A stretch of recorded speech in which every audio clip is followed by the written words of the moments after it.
Mo guys, unang layer pa lang yan, no? Ang isang buong ganito pala. Ang kasi ito sa itong crochet na to, na pang ano, yung tube na crochet, sa ano, pwede siya sa pang 5 taon. Bali, ang kasya pala nito, kung 3 layer kailangan mo, 2 layer. Dito sa baba, sa unang layer ay 1 roll at kalahati. Pangalawa, bali 3 ang kailangan siya dyan. Kasya. Tapos maglalagay ka ng design dito para hindi siya makikita. Ilagay mo siya, hindi siya ituloy.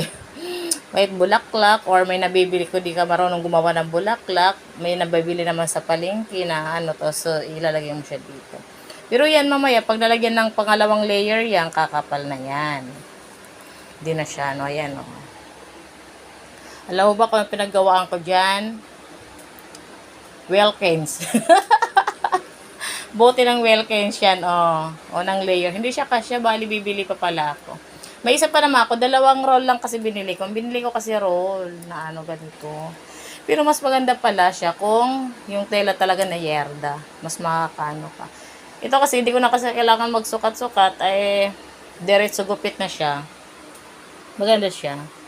Diba ang ganda ng katawan ng Wilkins? Oh, diba? Oh, tapos pinatayuan ko lang yan siya ganyan, oh. May kahoy lang yan siya. Tapos mamaya matutulog na ako. Ang kalat ng kwarto ko. Ayan. Hindi yan kasali. Ito lang. Next site lang ako gumawa. Kasi titingnan ko yung resulta niya. Bali, kulang talaga ako ng lace. Ito kasi. Kulang ako nito. Babili lang ako sa palengke lang ako. Sasaglit ako dun sa palengke. Yan. So, pwede kayo gumawa. Bibili lang kayo nito. Bibili lang kayo nito. Oh. Para mas madali, punta na lang kayo sa account ko sa TikTok. Oh. Yan, mas makapal to. Iba kasi manipis. Pero kaya lang ito, dumating ko 5 araw. Galing kasi yan sa labas. Ito naman, syempre, 2 araw, 3 araw lang siya.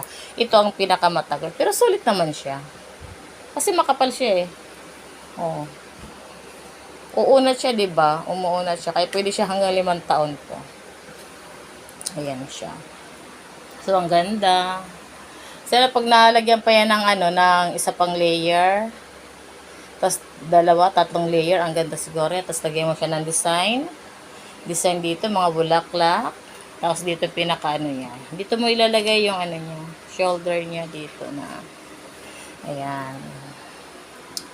Unang layer pa lang yan. Thank you so much. Hello. Good morning. Ako'y matutulog muna. Bye!